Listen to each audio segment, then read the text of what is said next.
Here's exactly how you can prepare for the Tuesday promos that are dropping tomorrow and make a load of NT off of them, including some snipe filters that we may cover. So we have 2 cards that have already been announced. There's going to be a 3rd one pretty soon, but I didn't feel like waiting for the next one. So the first one is this one right here. We'll put it up, which is actually pretty cool. We have Chris Middleton and Keegan Murray, the nice Evo. And then over here, we have Dyson Daniels and Sean Livingston. So Livingston is going to be an amethyst, and then Dyson Daniels is going to be a diamond. It's going to be interesting to see how those ones go. Now we have Middleton and Keegan Murray. So kind of cool. Now we've had some rumors that we may see like a Porzingis or whatever, but I want to hold our hopes up. There's still some ways that we can talk about making some MT off of this, especially with guys like Dyson Daniels and Keegan Murray. They're going to be dropping. So Dyson Daniels is pretty fun because he's a 6'8" PG that a lot of people should be excited about. Like should be. The guy's going to be an absolute demon. I think he is on, what does it say? I think it says the Pelicans. Yeah, he's on the Pelicans. So he is a pretty tall PG. Do I even have him on my team yet? Yeah, right here. So he starts off as a shooting guard, but he'll be able to play PG, and he's a 6'6" PG in here, although he was 6'8" last year. Kind of interesting. But the one thing that I think people need to realize is he only has a 64 shot 3 on his gold card. I don't really see it going higher than like a 70 tomorrow. So it'll be interesting, but there's still some ways you can gain some hype off of this. And the first one is just straight up snipe filters based on the cards. We already see that we have the pink diamond, which is going to be Chris Middleton, and an amethyst, which is going to be Sean Livingston. We'll obviously have some diamonds as well, a diamond or 2 that'll be released in there, maybe one other pink diamond. So the first thing you can start off with is pink diamond shades of. Now you can see that the cheapest I think is going to be Chris Bosh, but we only have Bosh and John Morant. So generally you can really just do pink diamond shades of, and then just do 500 for your snipe filter, and just kind of keep refreshing this if you need to, or if you want to. It's not a huge necessary thing. Now, I will say it's probably one of the least consistent ways to make MT out of any of these because, dude, the pack odds are bad. The pack odds are bad, but this is a general way that you can make a lot of MT off of some of these guys. It can have a lot of fun, you know, doing so. Another thing is also doing the diamond filter. This one's a little bit weird because you have to be a little bit more specific with the filter, just because obviously all of these Evo diamonds are going to be filling it up. So whatever the diamond is, you're going to want to filter by just their name. And kind of just prepare for that. The other way, and it's my personal favorite, if you can get on pretty soon, you know, or right at 11 when the cards drop, my favorite way to make MT is pick these guys up right when they're a Sapphire. So you want to do shades of Sapphire, and then usually I used to just switch it by position because it was only like one of every single card, so it wasn't a huge deal. But now you kind of have to type in their name, or what I'll do is I'll just go by team. So like, for example, we're going to get tomorrow Dyson Daniels. There's no other one that's on the Pelicans right now, so you can just type in Pelicans and then he'll pop up. And for Keegan Murray, he will be on the Kings. So you're just going to type in the Kings, and then boom, Keegan Murray is going to pop up. And you pick them up as soon as you can at whatever level they are. So amethyst or whatever. Sometimes you can skip ahead to the ruby because it's not too hard to switch between them. And you know what I mean? It's like the same price. Check to see if that is the case. And you pick them up as that Sapphire, and you evo them up as fast as you can, and then immediately sell them, because most likely you'll be able to do the XP challenges during the actual games that you're playing to evo them up, and then you can sell them at a pink diamond or a diamond or whatever they are for loads more MT. Usually what I try to do is, for example, there's one every single week that has a steals challenge. So what I try to do is pick up the steals card, get them up to like an amethyst, and then as soon as I see the 20 steals, I sell them. I did with Benedict Mathurin last week.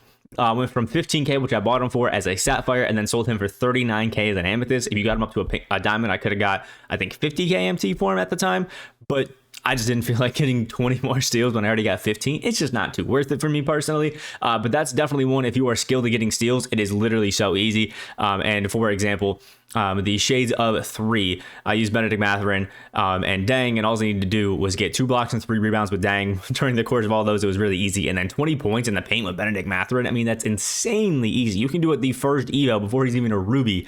You can get that done.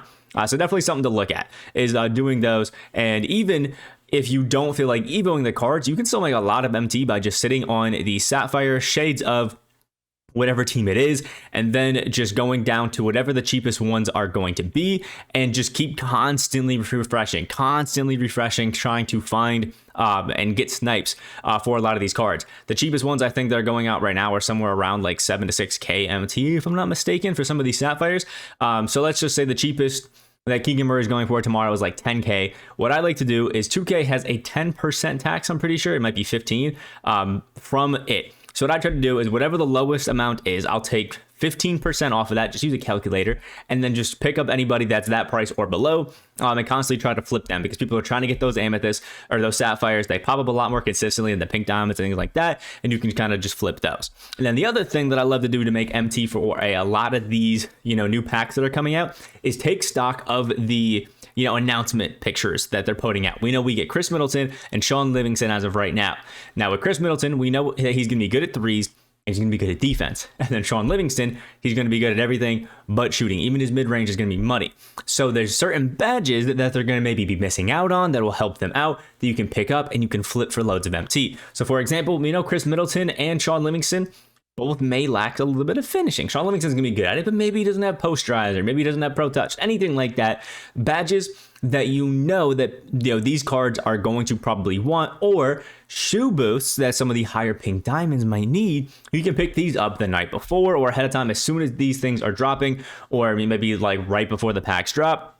You can pick these up and then flip them the next day, because let's say with like Chris Middleton, people are going to want to move his driving dunk up or his speed because he might not be the fastest. You can pick up speeds, people ball boosts, and then sell those the very next day for loads of MT.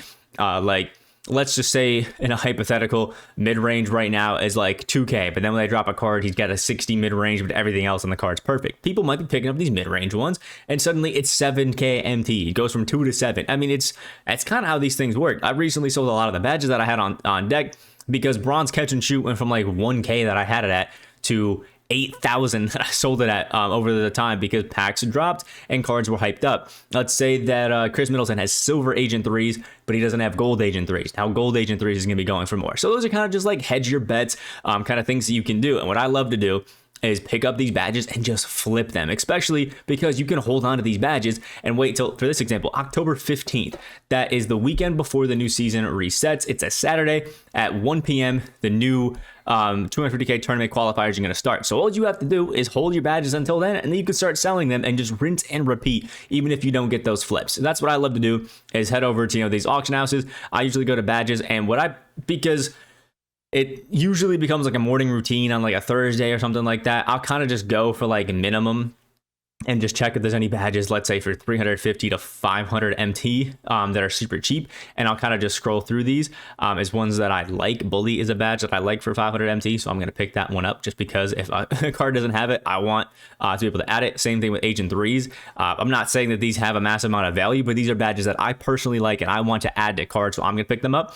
And then once I've kind of sifted through those, I'll maybe move it up to like 1,000, and then I'll just scroll through a bunch of badges and I'll just look for inconsistencies with some of them. Like sometimes you'll see that the average price for amped gold is 5K MT, but then you see a few of them for 2K.